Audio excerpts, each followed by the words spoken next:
lot of people don't know what the ins and outs of what makes opinion journalism rigorous and fact-checked and all that means. And then they say, well, if I'm just getting opinions, why am I reading this newspaper? I can get opinions anywhere. If people misunderstand it and don't recognize it, it's going to hurt the credibility of the news source just generally.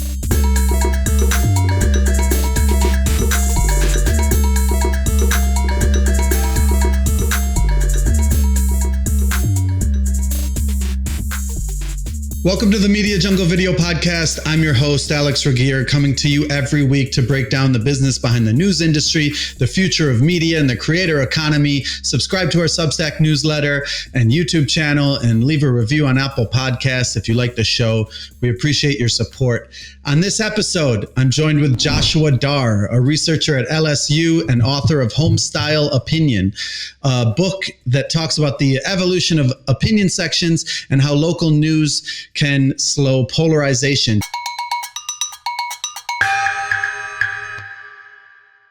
Opinions go viral. Isn't opinion news an oxymoron? In the past 5 years, New York Times doubled its opinion staff. TV talking heads get ratings, opinions get clicks, and most readers aren't paying too much attention to whether the article they're sharing is from the opinion section or the news section before they tell you their opinion about the publication. But the difference between an established publication and an influencer turned 5G expert is that it has to be fact-based. They're hiring writers, editors, fact-checkers, etc. because if they get it false, they get sued. But whether it's true or not, opinions go viral. Stay tuned. I know you've been maybe one of the people who've studied this more than anyone. What's your sort of opinion on this explosion of opinion journalism in national news? It does seem like national news sees the value in opinion, as you note with the New York Times growing their staff on their op-ed page. Opinion writers do a very good job of narrative writing, of drawing people in with a story, human interest style stuff. That's probably, it's a well-written argument. It's colorful. It's interesting in ways that reported news can't always match. And so when people are looking to the opinion page, they're not just looking for people's opinions. That's often the most engaging stuff that the newspaper's producing. And it sort of is an interesting thing. The whole concept of objective journalism is sort of a new concept. In places like England and in Europe, they often always had more opinion sections. It was always more opinionated. Is that something that we're just dealing with, or is there still this? Do you think that news should be completely divided from opinion? What are your thoughts on that? It's a good question, right? And like so many things in news, it comes down to whether or not they want to, stay in business. I think opinion has a real place in the newspaper because people find it engaging, but also because, at least in the local context, as we'll get into, it's often one of the least professional parts of the newspaper. Like, these are opinion writers, but they're not necessarily journalists. People can write in as guest columns. People from the community and national experts on things can write in and say, here's what I know, and here's why you should understand it in my own words, right? So it kind of cuts out the middleman for readers in a way that is designed to be engaging and interesting while also edited, fact-checked, and put through the journalistic process of making sure that it's been checked rigorously. So in terms of whether it's partisan or whether it's opinion or what the business model is, I think that's got to be part of it to just draw eyeballs in. I think they understand that in Europe. And I think we may be getting back to something more like that here. So it's kind of the marketplace of ideas. The more opinions, at least if they're fact-based, the better? I think so. And I think that that's the genesis of it, right? When the New York Times started its own op-ed page in the 70s, op-ed actually means opposite of editorial. It doesn't mean opinion editorial, right? So they specifically drew people in on the page opposite what the editorial board was writing to say, here's some other opinions. Here's some different ones. Here's the rebuttal to what we just wrote. Here's an issue you might not have thought about because we don't cover it. It was deliberately designed to be that way in the New York Times, and it sort of spread across the media landscape after that. But that's often where you'll find opposing perspectives. So it's supposed to be for opposing perspectives. Now it's like people just screenshot the headline and they say, look what the New York Times just wrote. Right. You see that all the time. And it really was just an opinion writer, not from the New York Times, not a journalist for the New York Times. It's so ironic because the editorial page is what the New York Times just wrote, right? And the op-ed is supposed to be the opposite of that, but then the New York Times or whoever is publishing it is being held accountable for what their opinion writers do, which is, rigorous and journalistic fact check, but often maybe tend to be a little provocational, right? Maybe they want to get people talking about something that they don't feel like is being covered in reported news sections of the paper. How can people be more aware of whether it's opinion or whether it isn't? Or is that just like, we got to just forget about that? That is a very current problem facing the news industry. There's a lot of people working on how to label opinion content online, right? Like there's no opinion section as much when you're just reading links separated from the bundle of a paper, right? You just open a newspaper and it says opinion at the top of the page. You're pretty sure that's opinion. You click a link on the internet, you don't know. Maybe it says opinion at the top, but a lot of people, I didn't know what OpEd stood for before I wrote this book, right? Like a lot of people don't know what the ins and outs of what makes opinion journalism rigorous and fact-checked and all that means. And then they say, well, if I'm just getting opinions, why am I reading this newspaper? I can get opinions anywhere. So if they can label it better, I think that's really important. And there's, like I said, a lot of people working on how to do that. And I think it's an important thing for them to do, because if people misunderstand it and don't recognize it, it's going to hurt the credibility of the news source just generally.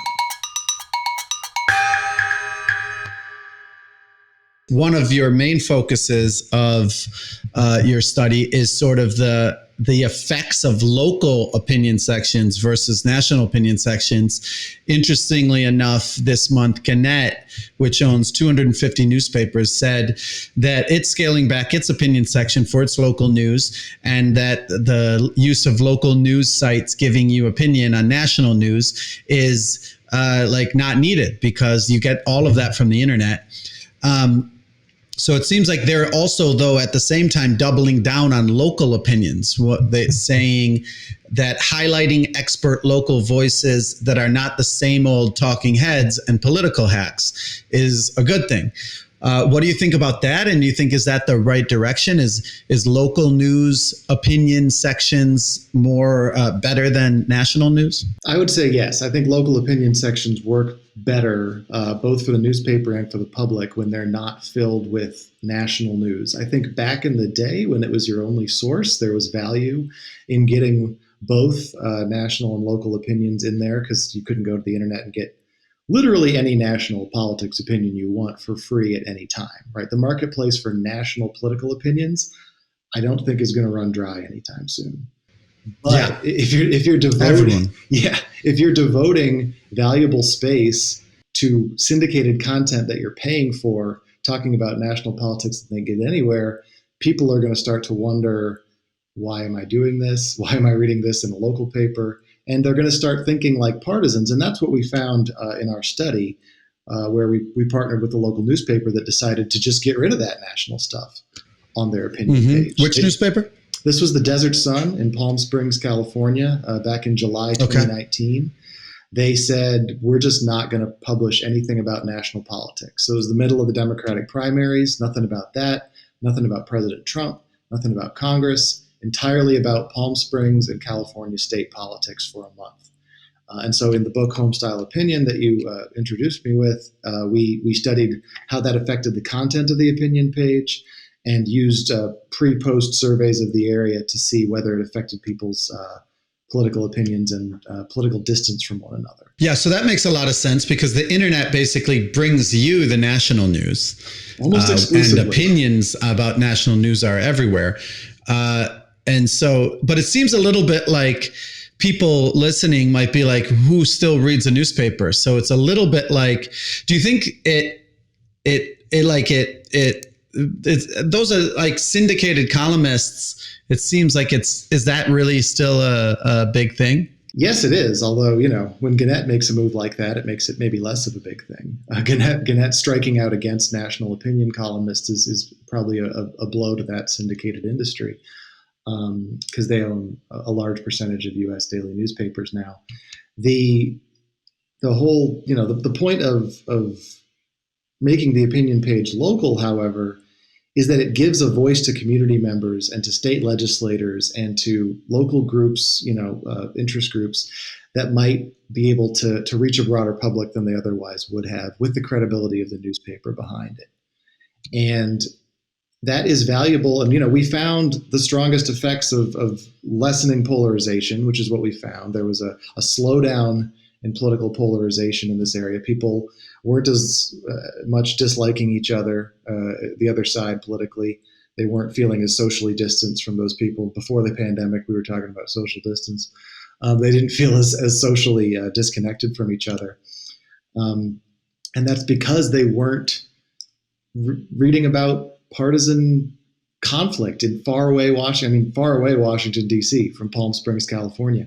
And before this experiment, fully half of their opinion page was about national politics. And that might not seem weird if you look at local opinion pages and you're used to seeing opinion columnists. But when you step back, that's a lot. That's a lot of what a local newspaper could be giving you. It's instead just giving you this kind of pale reflection of what you might be able to get on the internet from any number of top opinion sources. The great thing about local newspapers and local politics is that everything takes the contour of the community that it's in, right? So in Palm Springs, they talked more about architectural preservation because they have all this mid-century modern architecture there that is, very famous. They talked about development downtown because they're building a minor league ice hockey arena for the new Seattle Kraken AHL team.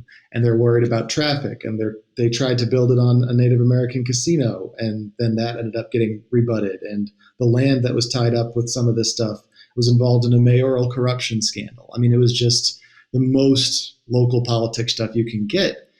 And that's just their marketplace advantage, right? They're the only people giving you that. Everybody's giving you national politics, but you can only get that stuff from the newspaper in your town. Yeah, and it costs money, right? It was easy to just flip a national columnist who is syndicating their stuff, and you didn't have to fact check or didn't have to invest. With actually building out an opinion section of a local news, you'd have to seek out the experts, you have to seek out the opinion makers, and then you have to edit them and fact check them. You have to do actual work. It takes an editor, right? Opinion editors are a diminishing position. Certainly this Gannett move is a part of that, but it's reflecting a broader trend. If you're going to get people from the community who've never written an op-ed before to write, that's going to take some editing. You've got to get your succinct argument down to like 600 words. It's not something people are used to doing. But then you get their perspective in the local newspaper, and people hear about what matters to them. Maybe it's, whether it's bighorn sheep in the desert or whether there's a bike path that connects the cities. I coded 3 months of the opinion page for this paper. So I've never actually been there, but I feel like I have because I read so much of it. You really get a sense of the community based on what the people in the community are saying. But you can't have that in the rigorous, prominent way that you need if you don't have an opinion editor, and the Palm Springs Desert Sun did at the time, and he had to work harder in July than maybe in some other months, but ultimately he and the executive editor agreed it was worth it. And did you see any effects from that change? How did it affect the community? Yeah, so our findings were that polarization slowed down and that these local issues came to the fore. They found as a paper that they almost doubled their clicks on opinion content in July relative to June. They got way more readership online from the local stuff they were publishing. And it made the community value the opinion page in a real way that mattered later, about a year later when Gannett actually, which owns the paper, I should say. Oh, they owned it. Okay, so that was almost a study based on. So Gannett may have made that change based on some of the studies that you were working on? Nobody at Gannett has been in contact with me. I hope that the effect of the book wasn't to, cut opinion page coverage. A lot of them have cut down to 2 days a week, but they have been made more local. So I think that's valuable. But at least in the Desert Sun, they offered buyouts and the opinion editor took it. In September 2020, he was getting close to retirement. And usually when there's a buyout, you don't get that position back. But the executive editor, Julie Makinen, sort of using our experiment and some other arguments about the value of the opinion page, fundraised from the community to raise enough money for a salary to hire a new opinion editor. And so, the day after this Gannett decision came down, I got an email from Julie saying, we're still doing this. We're still doing an opinion page. And it's largely because they were able to fundraise from the community, and it's something that community values. And I think this experiment really brought that value home.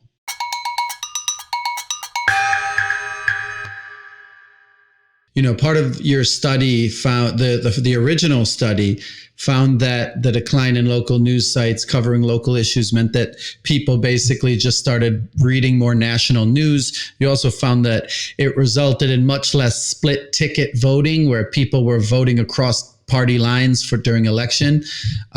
You cited that in 1992, 37% of states with Senate races elected a senator from a different party than the presidential candidate during the candidate that the state supported. In 2016, for the first time in a century, no state did that. So you attributed that extreme decline in local news as why that happened? You connected those two? I believe it's a contributing factor. Yeah, my co-authors and I should note the book is co-authored with Joanna Dunaway and Matt Hitt, as is this article. We wanted to look at what replaced local news in people's heads, right? I mean, local news, people have plenty of valid complaints about local news, but these things don't happen in a vacuum. You lose local news, something else is coming in. And in the case of opinion, in the case of reported news, it's more likely to be national. And that is not good for polarization and for, in this case, split ticket voting, which is a really American thing for a variety of reasons. This is a big subject in political science. But, you mentioned Europe earlier. This doesn't happen in Europe. People vote, there's strong parties, people vote for the same party. To the extent that there's up and down ballot elections there, the parties control it all. Here, it was very common throughout most of American history to vote for a Democrat for president and a Republican for state auditor, and whatever combination. We only have two, though, too. Most places in Europe have a lot more parties, right? Exactly. Yeah. And so the parties have to sort of hang together more, and it's different here. But that didn't happen there, and it does happen here. And when you don't have information on who the lower level candidates are, you only have the letter next to their name left as the information that you need. And if you're consuming more national news because your local news went away, you're more likely to be thinking about party anyway when you make that decision at the ballot box. And so, throw up your hands and say, I don't know who these people are, but I know that I'm a Democrat, and so D all the way down the ballot is more likely to be what you do. And that just means they're less responsive to what the local community needs and more responsive to what the national party is talking about. And so you get what's this very clear trend toward nationalization of American politics, down to the state level, state legislators, county executives, county boards, everything down to dog catcher. It seems like, what's your opinion on former President Trump, right?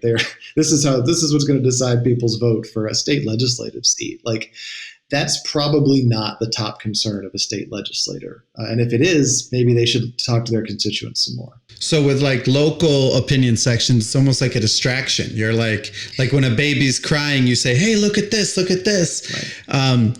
And the baby stops crying because they're like, look at this. It's like, everyone's talking about potholes and Nancy Pelosi. And you're like, look, or everyone's talking about Trump and Nancy Pelosi, and you're like, look at this pothole, look at this school board. Right. And you're driving past that pothole every day. And you could go to the office of the person who's in charge of that and say, why aren't you fixing that? You're not going to get an audience with Donald Trump and Nancy Pelosi, and they are less impactful for your everyday life. The vast majority of elections in this country are state and local. And a huge number of them don't even have party affiliation. And so if people are making decisions based on partisanship at these intensely local levels, they're not likely to be deciding on the things that are most impactful for what the actual policies that are going to be passed are about. Do you have any final words or anything? Sure. Opinion journalism might need a bit of a rebrand. We're so saturated in opinion that the word opinion itself doesn't really convey what this is. They're community perspectives. This should be a well-regulated community forum. And again, you might think reported news is better than opinion journalism. And sure, it's got more facts. It's subject to sort of rigorous stuff. It's written in a more informative way. But if opinion journalism disappears, we're not going to get more reported news. We're going to get worse opinion. We're going to get Facebook posts instead of well-researched local columns. We're going to get people flaming each other about the president in a Nextdoor group instead of hearing from the head of a local civic organization about the kinds of things they're doing that month. And not letting him say things that aren't provable. Right. It's regulated, it's edited, and it's solicited by the paper from the people that are the real power players in the community, ideally. It's the least professional part of the newspaper. It's a place where you can read stuff from people like you about things that are going on that you might be able to get involved with. It's not journalists talking to you. Ideally, it's people talking to each other. And the fact that that happens in the newspaper, maybe I'm biased, but is just better than if it's happening on a Facebook page where nobody's regulating it. And it can spiral into misinformation and partisan hate very, very quickly. And I don't think, I think everybody kind of understands that intuitively. Well, thank you so much for joining Media Jungle, Joshua. If you can find Joshua on Twitter, Joshua Darr, and you can look at the articles that he's written in his book, Homestyle Opinion. Thanks so much for joining. Please like and subscribe so the YouTube algorithm will show our videos to more people. Also join our Substack newsletter for exclusive updates, or if you're on the go, find us wherever you listen to your audio podcasts. Click on one of the links to find our next video, and also check out the links below for more information. Thanks so much for watching.